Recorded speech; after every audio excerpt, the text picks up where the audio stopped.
Welcome to MGM's special edition of Moonstruck. I'm Cher. I played Loretta in this movie. And on this track, you'll also hear John Patrick Shanley and Norman Jewison and me. I'm Norman Jewison, and I directed Moonstruck. I'm John Patrick Shanley, and I wrote Moonstruck on speculation, which means it's just a story that I dreamed up and wrote in the privacy of my room. And sent out, and it caught fire somewhere and got made into a movie. Well, originally, in the first cut of the film, I knew we were going to open on the moon, but I thought I was going to open up with La Boheme, the opera, and I was going to start it with the tapping of the conductor's stick and the tuning up of an orchestra and all of that.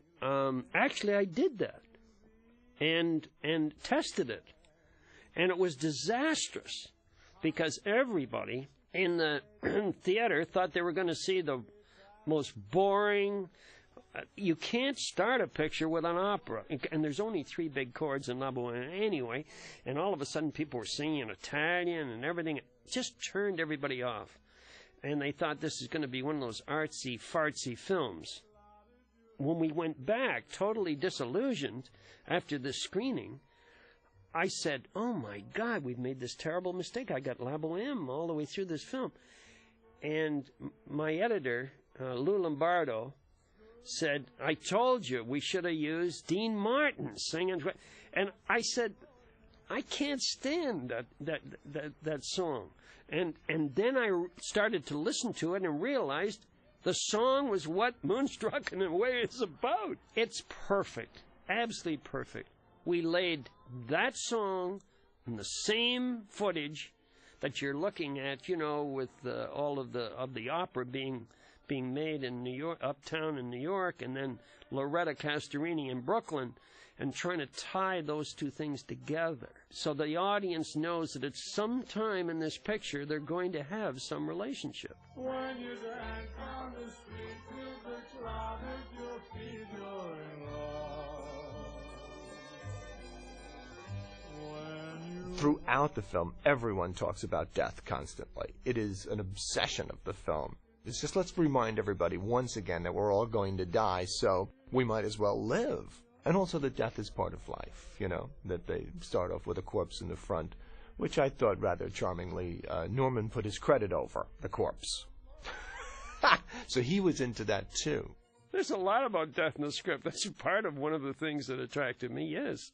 Funerals, of course, are a part of every film I make. I've just always been interested in undertakers and mortuaries and everything. I don't know why. When Norman and I first got together to talk about the screenplay, after we made our deal and so forth, and we were going to make the movie, I read with him the whole movie. I acted all the parts, and Norman acted some of the parts, and he was just sort of a great guy. He really got my sense of humor, and we shared a lot of laughs over death, for one thing. I don't think I've ever researched a character. I don't prepare. I actually prepare while I'm working. Costume helps me a great deal in a character.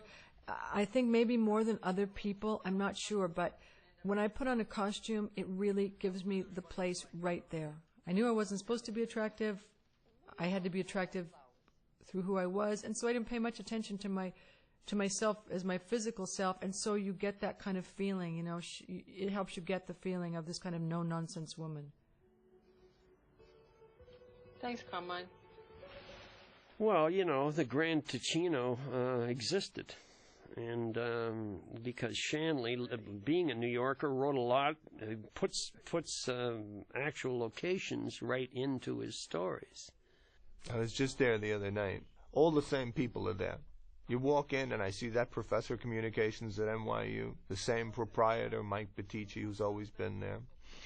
When we were going to make the movie, Norman called me one day and said, the thing about the Grand Ticino, I don't think it's going to work out. I said, why? First of all, they wouldn't let us shoot in there. They wanted to keep serving meals. I mean, it was like we wanted to take over the restaurant. Here's the professor of communications at NYU, based on a friend of mine who is, to this very day, a habituee of the Grand Ticino. He and his ex-wives thought this movie was very funny.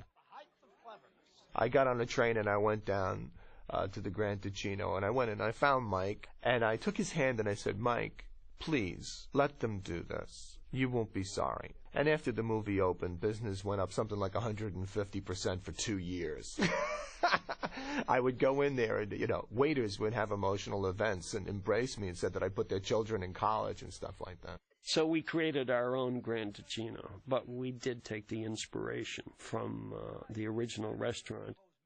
Everybody in this film is connected to everybody else. I mean, everything is familial. It's all like one big family. I mean, waiters are arguing about a man proposing to a woman because they come in there and they eat twice a week or once a week. So everyone knows everybody. They know what's going on. And this is part of the wonderful human relationships that are developed in Shanley's screenplay. Danny was just sort of a great element that fell into this thing from my perspective. Danny had been in a number of, he'd been in some Woody Allen films, he'd bounced around a lot. He came to it late. He came to acting late. He was a union guy, I think with like Greyhound. But he had this beautiful voice and this natural comic ability. And he's a big man. He's, 6'3" and bulky. He's big. And at the point that this film was made, rather unappreciated. He was not thought of as